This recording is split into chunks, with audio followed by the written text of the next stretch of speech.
Our whole marriage has been going not knowing. Right before we got married, I was offered a job as a Bible teacher at an international school in Seoul, South Korea. And it was the best job that I could have gotten in South Korea. It was right in alignment with what I wanted to do.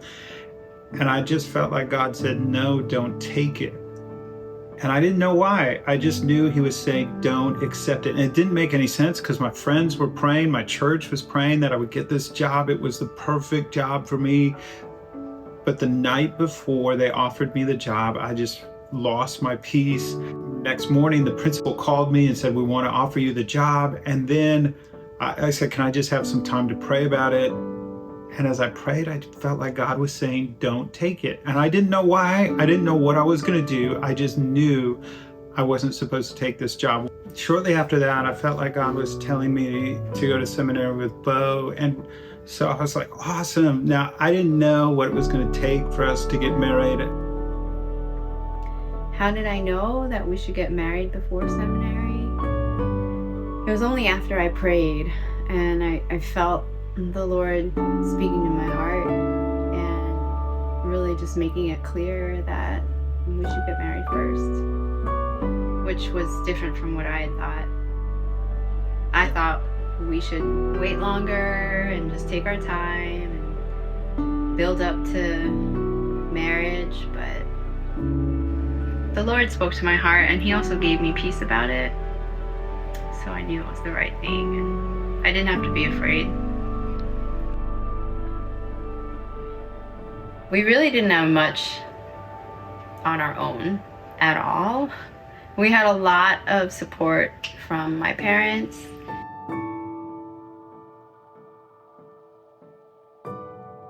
But we didn't have jobs going in and we knew that we'd have school bills to pay. But somehow we just believed everything would work out and it was what we were supposed to do, so we were just ready to do it.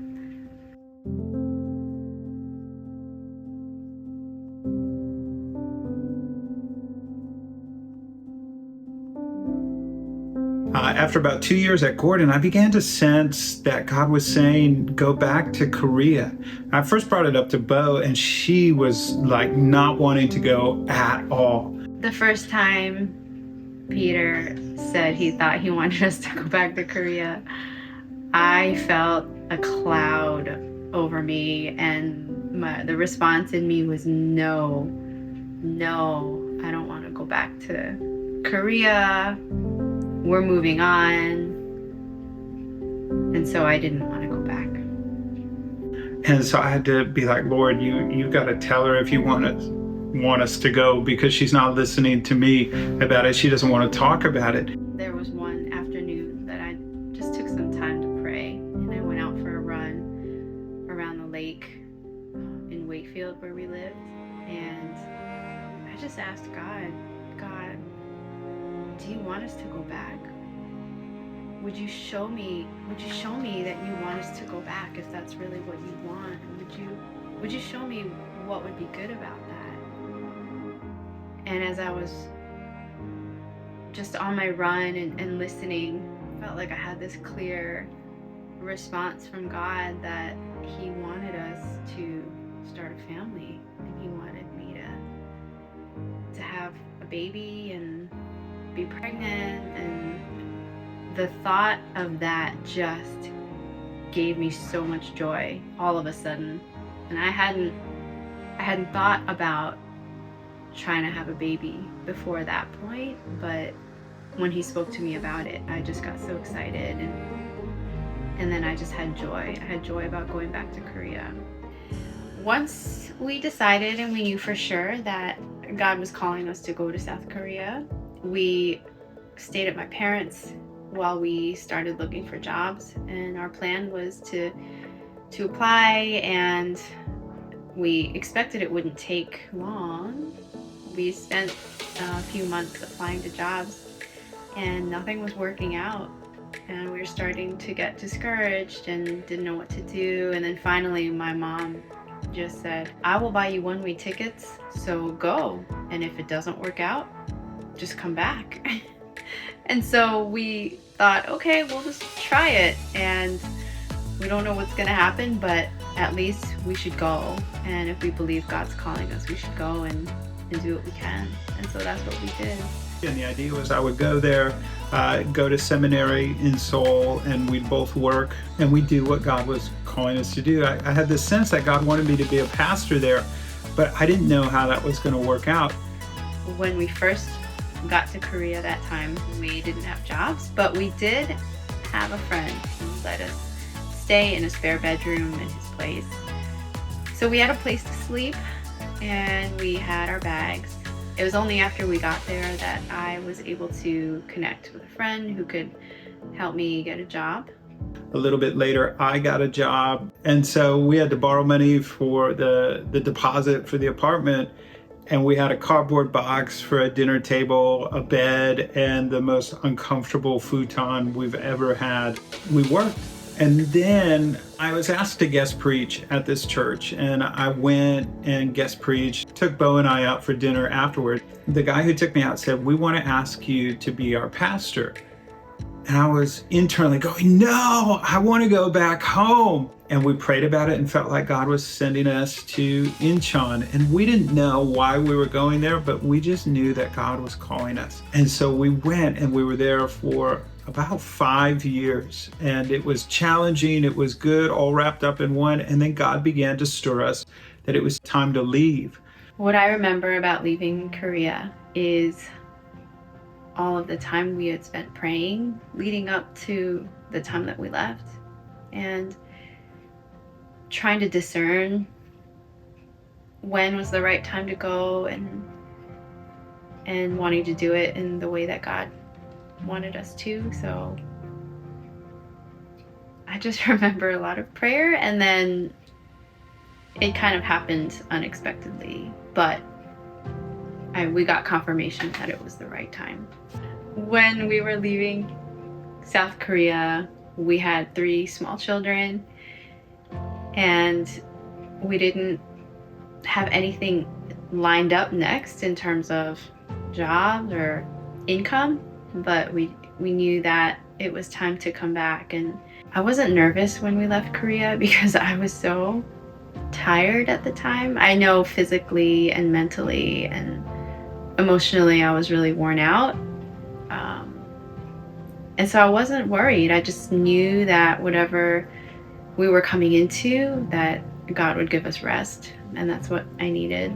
So we go back, and I don't know how things are going to work, but I started applying for church positions, all over the world. And after about 3 months and no real response, I was like, maybe God doesn't want me to be a pastor. Maybe I need to do something else. It was at that time that a church in Taipei called me and said, "Are you still available?" When I told Bo that I was going to go to Taiwan for this interview, she was not happy at all. She had no desire to go to Asia again. Initially, I didn't want to go back to Taiwan just because it's in Asia, and I just thought we'd been done with Asia. So I was hesitant about going back. I didn't know how I felt about it. And I said, I just wish God would show us what would be good about moving to Taiwan. And Peter looked at me and he said, God doesn't have to show us anything, but if he's calling us to go, we have to obey. I remember there was just one thing I was hoping for. When we knew that we were going to move back to a densely populated city in Asia, I still had this dream of having a yard with a tree, because we had 3 small children at the time. So we went, and we didn't know what was going to happen. We didn't know what to expect. We just knew that this is our next place. What ended up happening was we ended up in a private residential home in a corner of the city. When I realized that we had moved into a home with a yard that was surrounded by trees and green out of every window that you could look in the house, I think I just felt God's love being lavished on us and his favor. When I think about how we went to Taiwan into the unknown, but just knowing that God was calling us there. And I look back after having left, I am just amazed at God's goodness and how He really blessed us beyond what we could have asked for or imagined. Because our time there was so rich with learning experiences and most of all, the relationships and the people that He put in our lives that we came to love so much. And I think about the memories that our boys have of being in Taiwan, being at their school, experiences that we had as a family. It will always be a really special place. And we loved living in Taiwan. And then God began to stir us that it was going to be time to leave. I went out for a run and I was praying. I was listening to an audio book of David Wilkerson, The Cross and the Switchblade. And I wasn't really listening because I was praying. I'm like, God, are we staying? Are we going? And I paused the audiobook. I'm like, God, I just need you to tell me what's going on. I need you to speak to me. And then, I prayed like this for a few minutes, and then I turned the audiobook back on, and it was at the exact point in the book where David Wilkerson was transitioning, and the Lord spoke to him, and he says, and the Lord spoke to me, and he said, this is not your church, and this is not your house.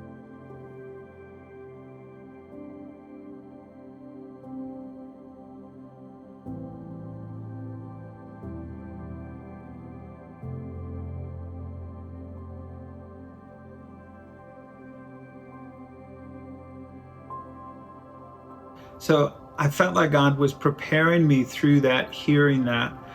I knew my contract was coming up. And one of the things that Bo and I always do is we just say, God, we'll go where you want us to go. We'll stay if you want us to stay. It doesn't matter how we feel. It doesn't matter what we think.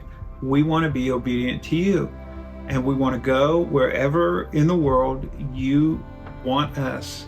We knew it was time to leave Taiwan. Again, just after we prayed and sought the Lord and asked for His will to be clear in our hearts. And it also took a complete surrender. And I remember one time I wanted to stay. I didn't want to leave, and I told Bo, I'm like ready to sign this contract. I've got the contract. I'm ready to sign. I'm like, Bo, let's just pray again over the contract. Should I sign it or not? We hold the contract in our hands together as we're praying, and we get done, and Bo's like, God already told us we need to go. And then she walked out of the room.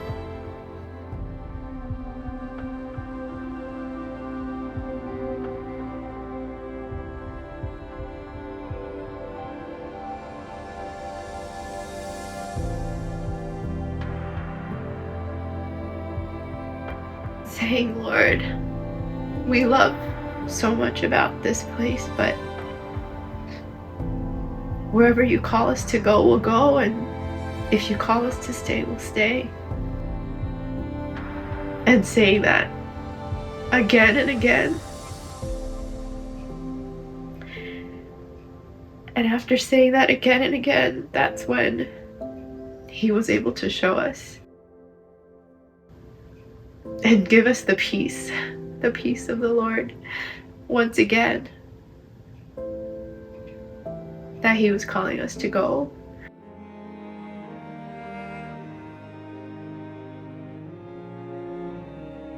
We told the board, and then the day after I told the board we were leaving, we had the most amazing Wednesday night service where the Holy Spirit just filled the room and was touching people powerfully. And had that happened before, I've been like, no way, we're not leaving, we're staying. I started to feel that while God was calling us out of Taiwan, that He was also calling us to something. So I remember there was one day I was in the kitchen, probably preparing dinner and chopping vegetables or something, and I was reminded of a time when Peter said, "Wouldn't it be fun to